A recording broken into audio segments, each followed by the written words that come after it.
Hello, I'm Tony Guida. Welcome to my New York. I'd like to show you a masterpiece. Front page of the Daily News, October 30th, 1975, maybe the most famous tabloid headline in the history of American journalism. It galvanized the city, it cost the president his job, and it sold a ton of papers. But how much longer are we going to see headlines like that one? Today's program, Requiem for an Art Form, the tabloid headline.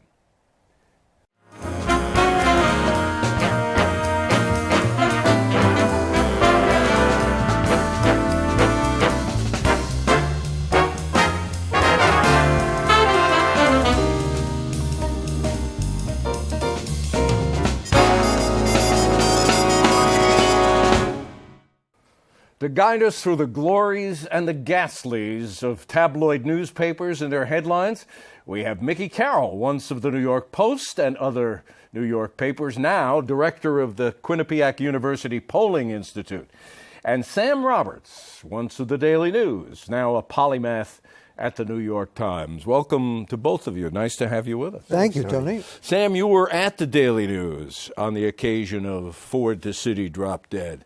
Tell us about the creation of that headline. Well, I was there at the creation. I was city editor at the Daily News then, and President Ford was speaking in Washington, talking about denying New York City loans to help it out of its fiscal crisis.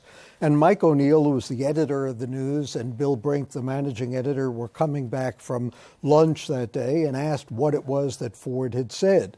And I think it was I who had told him that Ford said, no, he wasn't going to help out the city. And Mike O'Neill threw up his arms and said, in a vulgarism that I will not quote directly on this program, well, he said, F you, to which Bill Brink said, well, drop dead. And it was one of those eureka moments in journalism. He just knew the headline came out right there. And it happened that quickly. That quickly, that simply, that creatively, and everyone knew right then and there that was the headline. That's the way they usually are.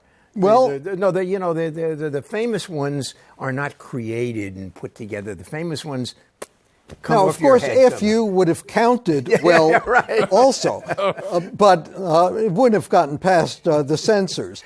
But Drop Dead was perfect. It fit. It was right on the nose. Now, of course, Ford and you, Carrie, and everyone else will say President Ford never really said that. Well, but he never he said never it. really He never meant that. that. But he certainly said that in essence. He never said those two words, but this certainly encapsulated fairly, his stance toward the city at that point. And the interesting thing about Ford was he was a moderate Republican. I mean, we don't even know that there are such things anymore as moderate Republicans. He was, and in retrospect, people will make the argument that by denying the city loans at that point, he helped build up a case in Congress. The city did more to put its house in order. He managed to galvanize more support in Congress over the next few months. But the fact is that headline captured the essence of what he said right then, and it really galvanized the city. It just captured the spirit of the city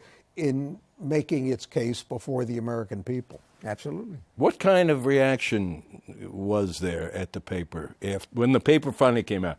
What kind of calls, what kind of, feedback were you getting? Well, it was one of those feelings of elation. I mean, you knew you had scored a hit. Which the News did with its headlines every other day, well, basically. Pretty much. I mean, the News was famous for great headlines, but one of the things that was so important about a headline like that, there are a lot of great tabloid headlines that are funny, that are clever, that are shrewd, that are puns, but this one came off the News.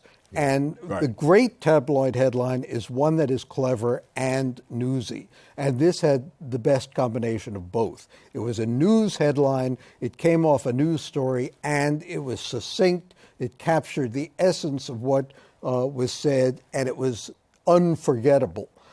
And, when people said this was the or one of the most famous tabloid headlines ever, and as you pointed out earlier, it had an enormous impact. It arguably did cost Ford the presidency. Yeah. And something ironic about that, because we're talking about what kind of man he was and what kind of politician he was. And he, as I recall, kind of liked New York. His Treasury Secretary, however, Bill Simon. Don't forget, Nelson Rockefeller was down there. And Nelson Rockefeller, the moderate Republican by every test, Rockefeller was down there really leaning on New York. Partly, I'm convinced, because he still resented John Lindsay. You know, if you stop and think of all the things, the MTA was created because Rockefeller wanted to take the subways away from Lindsay. So yeah, Rockefeller was down there saying tuition on City University. Let's make them behave themselves. Right. Pushing the hard line, along with Simon, as I understand it. Bill Simon was the force behind all of that, and he was the Dr. No saying just nothing for New York. And it was interesting because, of course, in the following campaign, Jimmy Carter would frequently in New York say, "I'll never say drop dead to New York." Right. And I found this wonderful quote from Victor Gottbaum, the late lamented, wonderful labor leader, Great municipal quotes, leader. always. Victor Gottbaum said of Simon, Bill Simon, "Mr. Simon barely believed in government at all except for police and fire protection, and he's not sure about fire." Certainly not in the case of New York. No.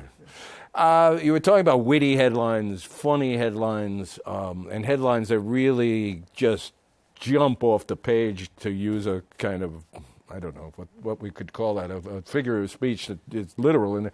But there's this one in the Post, headless body in topless bar. This is a headline from 1983, New York Post. You were gone from Mickey from the Post. I was at there. I just passed through the Post briefly on my way to the Herald. Oh, you say that now, Mick. Yeah. It was a good paper. I loved working there. Yeah. But I wasn't there long enough to make an impact. Has there ever been a more both witty, funny, and horrific headline? Horrific, I don't know, but witty. I can remember when there was a time in the Daily News, they used to pay off in cash on Fridays. Oh, yeah. And there was a payroll robbery at the Daily News, and the headline was, "We was robbed." He was robbed, exactly. Yeah, and the famous one, you got it on there, your list someplace, "Who's a Bum?" We'll go to that in a second, but I have one more thought about this Post headline, or I want to ask you guys. I mean, I think you probably both, in your newspaper years, have created headlines or been in that process of having to come up with a headline. Tony, it's funny. I wrote headlines for a living for a little bit, and I was never all that great at it. So I remember the one or two good ones I did. I remember at the Ledger there was a story, and on the Ledger we were all part-timers from the New York papers, and so they'd hand you a pile of stories that high for the Sunday paper after the paper came out for the day. And they had a story I still remembered. It was a story about about how you got to be tough with kids, and if you do that, it'll help them. And I figured, well, an apple a day keeps the doctor away. I wrote a headline, said, "A hard knock a day keeps the psychiatrist away." That was a good headline. Very good headline. What was so interesting about the Headless headline was that the story was relatively insignificant. Yes. I mean, it was a story that would not ordinarily get on the front page. Well, a psycho early in the morning, well past midnight, a psycho in a Queens bar murders, I think it was the owner, but then finds out that one of the patrons at the bar that night is a woman who happens to work for an undertaker, and so he forces her to decapitate the body. Really, that's what happened. Right. I mean, but your point, it's a grisly story, but is it front page material? The headline made it front page. Exactly. The headline made, the headline made the story. It wasn't a story. A two-bit little story like that. Yeah. But and in a tabloid paper, that's what you do. And they were just unapologetically. Yeah, right. We have to tip our hats, I think, to Vinnie Musetto, who is the editor from the Post, who was credited with that headline. He died this past June, and all the obits, of course, talked about. Sure. I saw a little clip of Vinny on the David Letterman show in the 80s, 2 or 3 years after this headline, with Letterman taking him through, some of the great post headlines. Oddly, this one was way down the list, at least Letterman's list. I think he needed a better editor. But Vinny said to Letterman, it was one of the most infamous headlines ever written. And yet, as you pointed out, it almost didn't get in the paper. Yeah. He says he had to fight for it. Number one, they weren't sure it was a topless bar. The argument was that they didn't know if it was a topless bar. Of course, lots of times, a lot of places I've worked, you'd say, well, it could have been. but right. They were very careful. Yeah. We're having this discussion, and we have plenty more headlines to show, I think because we're in the age of the Internet. Yeah. Newspapers are being devoured by the Internet. And we know that the thing that you hold in your hand is becoming obsolete. I hope not, Tony, but I think you're probably right. Although we still have headlines, there are still titles on stories in whatever form they take, theoretically. Sure, but there's something, I somehow feel a difference. I wonder what your feeling is about this. If you're holding the Daily News or the Post in your hand and you see those front pages, or you see it on the newsstand and your eye goes to it and you pick it up. That is the difference, because when we had a headline on David Berkowitz, and again, this was not related to the cleverness of the headline, it was related to the news. We at the Daily News would sell hundreds of thousands of extra papers a day, and it depended on that headline. So that headline was really crucial. Now you're depending online on algorithms to sell the number of hits that you're getting. You're depending on the words in a story or the words in copy, and it's just not the same thing. Or maybe it is the same thing in a different form. Look, somebody has to put a title on the story. And the day I went to the Times of all places, not the liveliest paper in the world, I got there. At the time. Really? Well, when I was there, I'm sure it was livelier, and you've made it so. But in any event, I got there, and I just was flipping, and there was a headline. I remembered it to this day, an absolutely innocuous little headline on the entertainment page, because it was somebody who had been thinking when he wrote the thing. Because I remember the headline said, French and frankly romantic. Now, isn't that clever? Mm-hmm. There's a pun within the headline. Right. And that's, don't forget, people, you talk about brilliant headlines, but you got to remember, Tony, they were within a mathematical construct. The normal one-column headline was 3 lines of 12 count. Now, 12 ain't easy. And try explain to our audience what 12 count or what count means. Each letter had a numerical significance, depending on the width of the letter. Yeah, the M and W were 1.5. The others were 1. Capital letters were. So this was all about how much which count, letters you could lose. You put it there, and if it didn't fit, type it's metal. You can't squeeze it. If it didn't fit, it didn't go. So that there were to construct just plain a newsy, interesting, clever headline was not easy. That's right. Let's look at that great front page when the Dodgers finally won. Wow. Who's a bum? Yeah.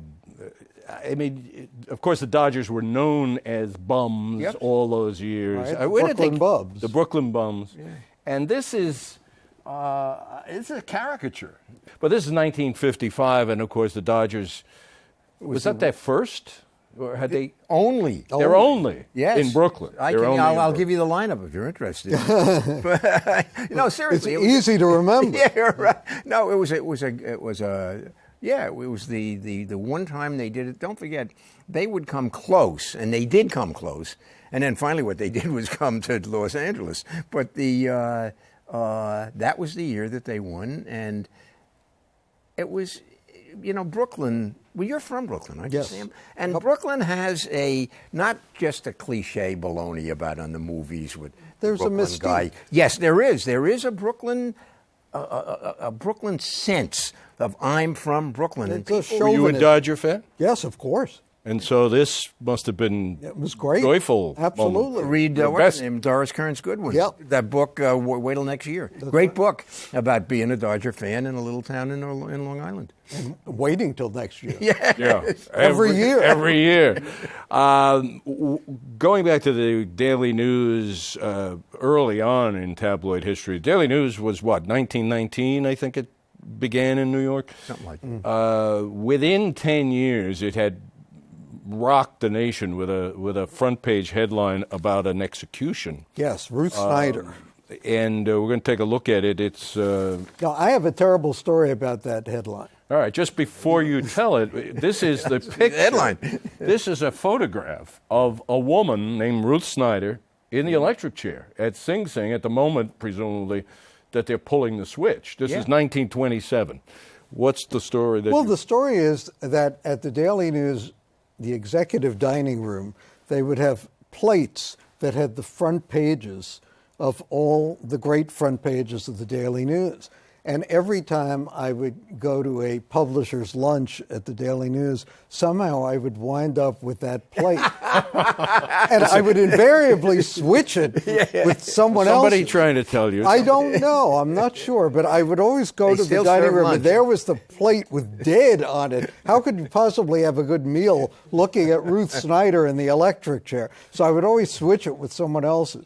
But it was a great front page, and it was taken surreptitiously in the death house by a photographer who had a rubber bulb running with a wire, and took the picture illegally, of course, and had it developed, and it ran on the front page of the news, and it was one of the most powerful photographs ever.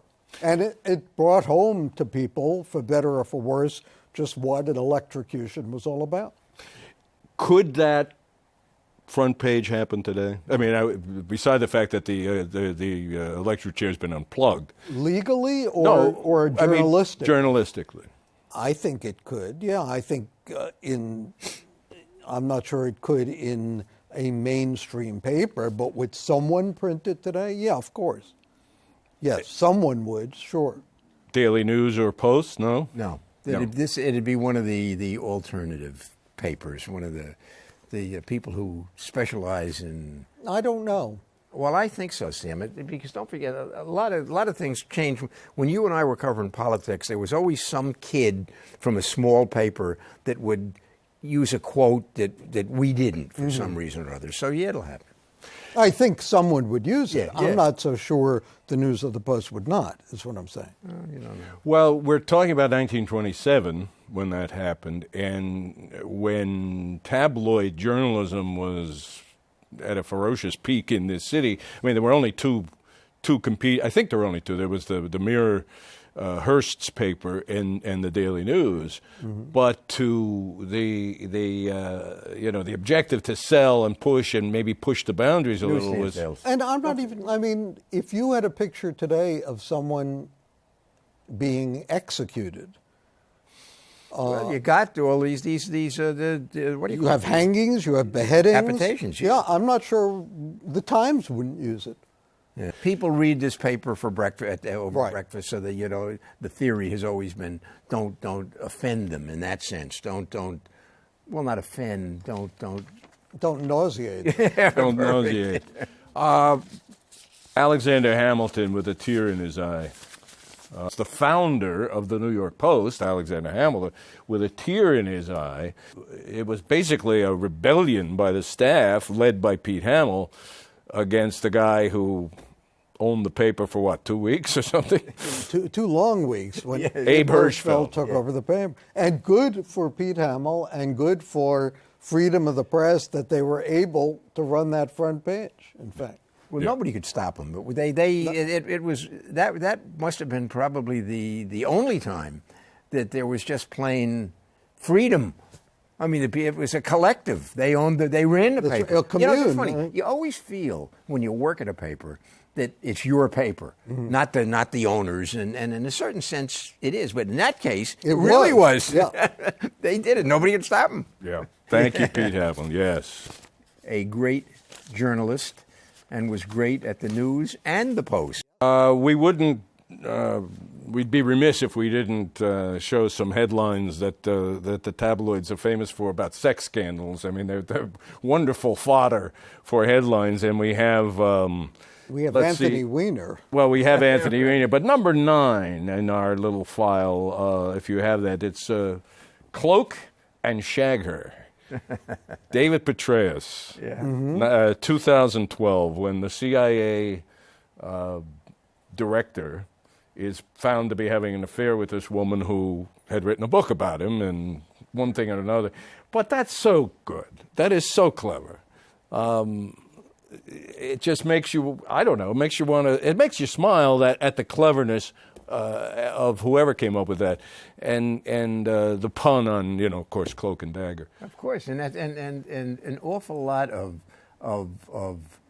clever headlines are plays on words. Mm-hmm. It's funny, Tony, because some of the things, and you go back to the Ford to City Drop Dead, which was not a play on words. It was just plain the story encapsulated in your face. Exactly, but an awful lot of let's face it, tabloids have done sex stories for years. You read them, everybody reads them. And so And one of the great things, again, about Ford to City Drop Dead is what you want in a headline is to sell papers. And that headline moved people. Yeah. It not just gave you a chuckle or a smile, it got you angry. And with luck, it got you angry enough to plunk down whatever it was, 25 cents or something to buy the paper. I think the outrage of the Daily News is palpable on the front page of that paper. I mean, it was saying we were screwed by the president. Right. And people... Which was true, as a matter of fact. Well, that's right. Yeah. And people picked up the paper almost in, sympathy and empathy in a concerted show of support. Mm-hmm. Well, we were talking about sex scandals a moment ago, and I think you mentioned Weiner, and we have a couple of those from, I think, the Post. Yeah, there's Weiner exposed. I mean, this was too easy, right? Because of his name. His name. Yeah, right. I mean, it was too easy. It was Smith or Jones, but Weiner? And the other one, Weiner's Rise and Fall, when it finally got too much and he had to quit. Yeah. He had to resign from Congress. We don't need to explain the puns and the... No, I don't think so. I don't think so. No. Let's take a look. We'll just run through a few others. Yeah, this is House of Turds when Congress shuts down the government. Yeah. But right before that, I think we had one for Governor Spitzer. Didn't we have... yes. This is the Love Gov, as somebody called him. Client number 9. Yeah. In what year was that? 2008, I guess. You guys are veteran of the political,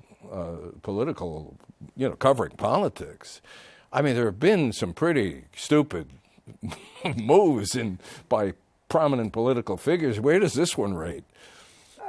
He wasn't a prominent enough guy to be really matter an awful lot. Well, he was the governor of New York. Yeah, very briefly. Yeah, he was, because of this. Yeah, right. And also, if he had had the political support that he should have had and cultivated, I think he could have ridden it out. Oh, I don't know about that one, Sam. Give me, if you can, in 30 seconds or less, what are we losing in terms of what we've been seeing here, headlines, as the papers disappear? We're losing a good time. We're losing an edge. We're losing fun. We're losing an alternative in things that we read. We're losing another view.